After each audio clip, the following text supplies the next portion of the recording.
Sure.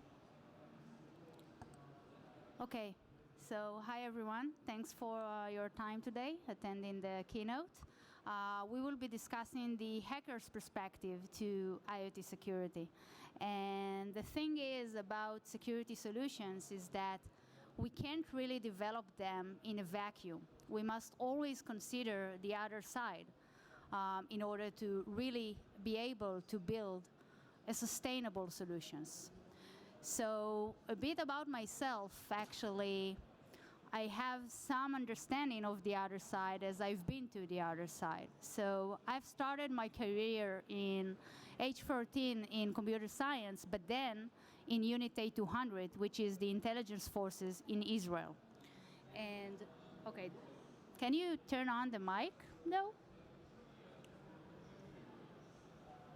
Hello?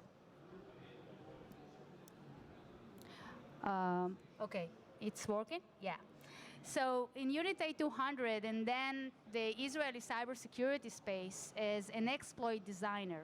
What it actually means is that I went through vulnerability research, zero-day findings, to also developing exploits that will be able to extract intelligence in real time and to work generically on different kinds of devices. And one thing that I've learned from my experience there is that there was never a system that we felt was too secure for us to hack into. And that was a problem because the mission was always felt possible, regardless if it's a mobile device, Android, iOS, Windows, no matter the challenge was, we knew as hackers that we will be able to penetrate in. And when I thought about my next challenge, I really thought this is something we should change. We should build a technology that could stop us, that could stop the most advanced exploiters, advanced hackers. And this is where I came to be with Sternum. We have 3 patented patents on our technology, and this is what we're going to discuss today. So let's take a look at this video. Who is in Munich, Germany, over 9,000 kilometers away, with an exploit over the internet for the Cisco RV340 router. What's this, Radek? Hi. Do you know this host name? Have you seen it before? Okay, not Pedro. So what you see here is just one example of a publicly available exploit to a Cisco business router. Even though it is using the most advanced security solutions, they were able to hack into it remotely via publicly available exploitations. And this brings us to the IoT devices situation. And where we stand today is that IoT devices are being considered as the most vulnerable asset. They are being considered as very weak, and it can be used to different targets.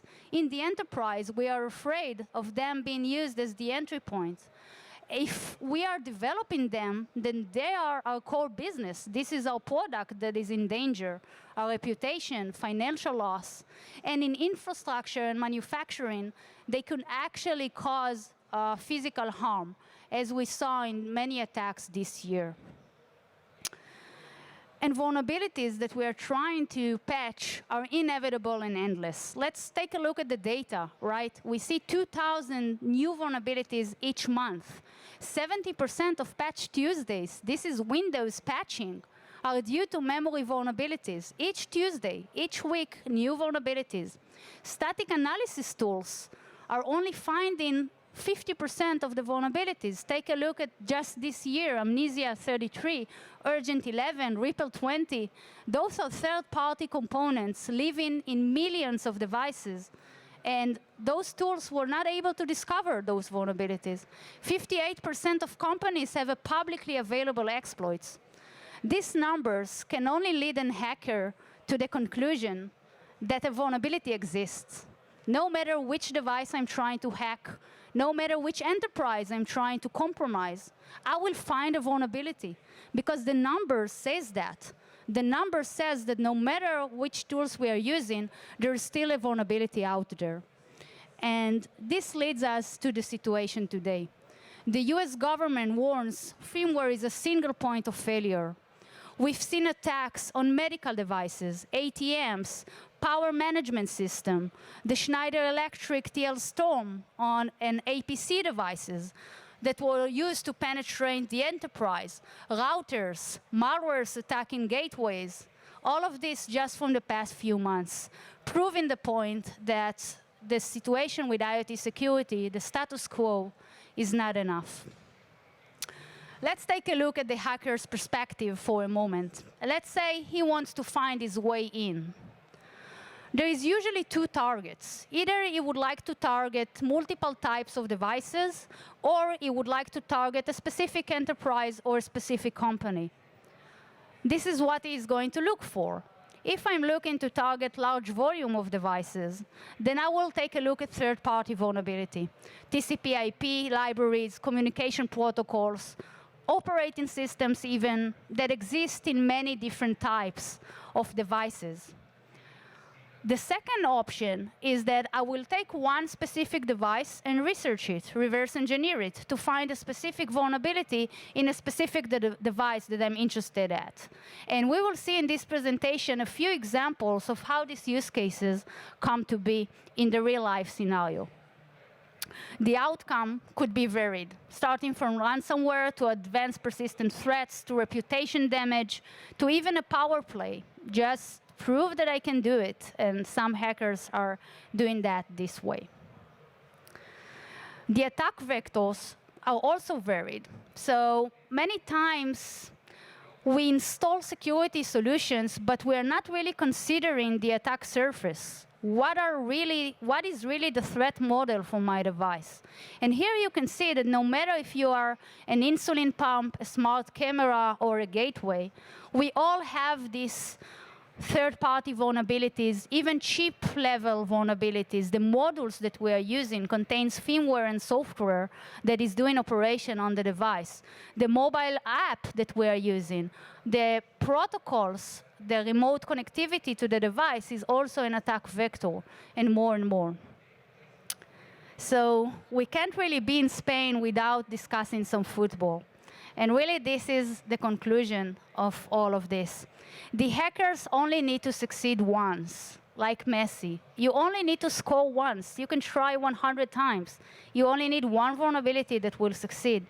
But the defenders, we really have to stop everything, right? If we miss one time, then it's a score. And this is a problem because we are in an endless race of stopping all the vulnerabilities, stopping all the threats, trying to patch all of them. We think it's better to be Messi in this situation, so it's a problem. And this is how it actually looks like for the Cisco router in the video at the beginning.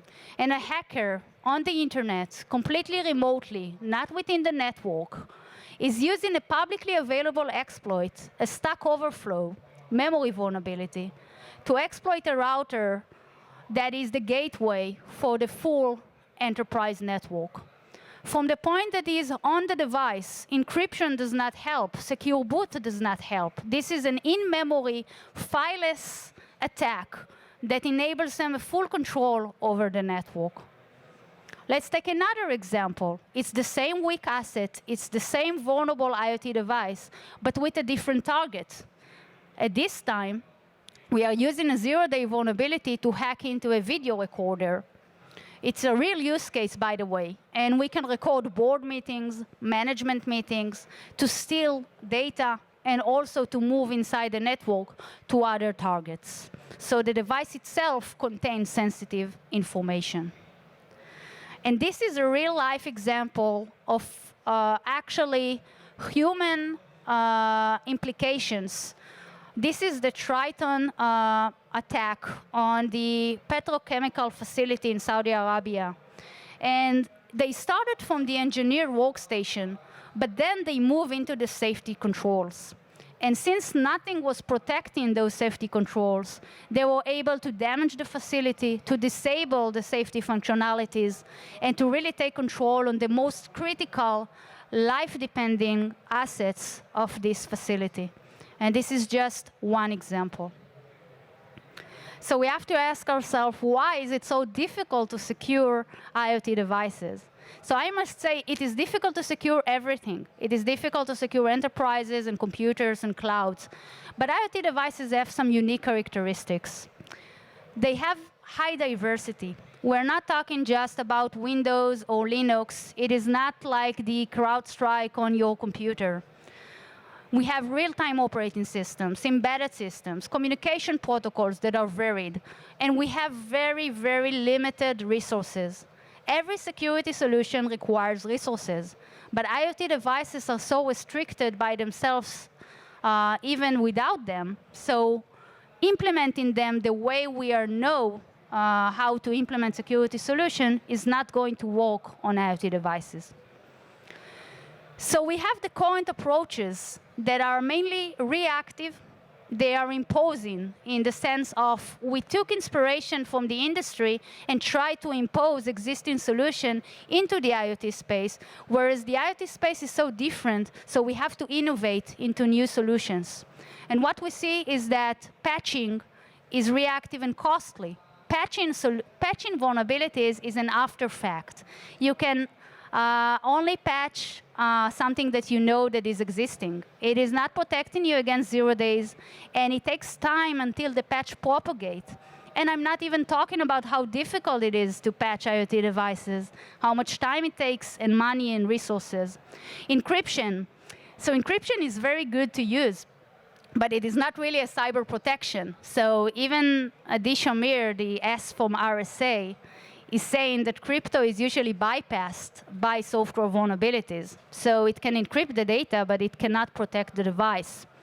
And static analysis tools, which can improve the situation, are still missing half the vulnerabilities. And if something happens in real time, they can help you. This is a passive solution. So I want to suggest a new defender perspective. And the defender perspective would be, we can't fight vulnerabilities, but we can fight exploits in real time. And in the next slides, I will explain how we see this going. So what we understand, being from the other side, is that even though every vulnerability is different, every malware is different, the path to exploitation, the exploitation itself, shares a unique fingerprint that is repeatable when you try to exploit certain types of vulnerabilities. Let me give you an example. If you have a buffer overflow vulnerability, which is very common, in order to actually exploit it, to take control over the device, you have to overflow the buffer. This is why it's called buffer overflow. So you have to write beyond the boundaries of the buffer. This is an inevitable step that as an attacker, you have to take. It is when an attacker walks this inevitable path of exploitation, this must-have intersections to perform the exploitation, that we as defenders can strike. This could be mentioned as the exploitation fingerprint, and this is some of the things that if we'll target in real-time execution of the software, we'd be able to eliminate classes of vulnerabilities in real time by preventing them. It could be maintaining the integrity of the memory, maintaining the execution flow, making sure that the firmware and software is behaving as it should in real time. Preventing command injections, for example, by monitoring the executed commands on the device. But to cut a long story short, what we're trying to do is to offer a perspective where the power flips, where the defender, instead of trying to stop all the different kinds of vulnerabilities, only needs to score once. And this score once means to properly identify the unique behavior of exploitation and stops that instead of vulnerabilities.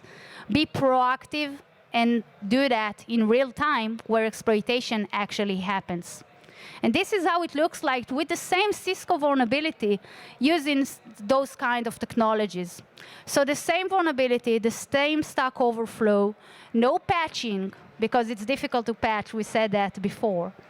Only now, no action is required. The prevention is happening on device, preventing the corruption of the return address, preventing the corruption of the memory, And using this fingerprint of exploitation, we identify that something bad is about to happen and prevent it autonomously on the device. Basically, it means not inventing something completely new, but taking and bringing industry standards to the IoT space. Concepts like RAS, runtime application self-protection, EDR, zero-day protection, XDR, they exist for years for our clouds, our networks, our computers, our servers. It is time for them to be existing also for our IoT devices that sometimes is withholding great power on our lives.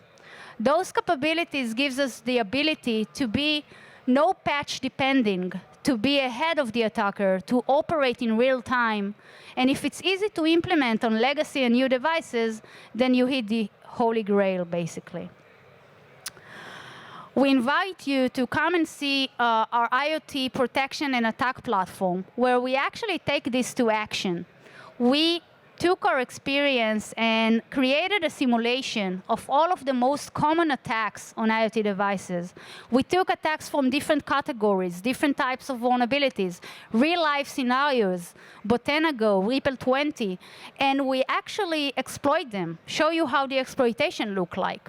Following the exploitation, you can see exactly how exploitation fingerprint technology can help with preventing those kind of threats. But even regardless, what we are here to say is that there needs to be a different approach to securing IoT devices, because just inspiring from current approaches will not be enough. I did it pretty fast, so we have some time for questions, and I'd be happy to hear anything you have to say. And thank you for the time.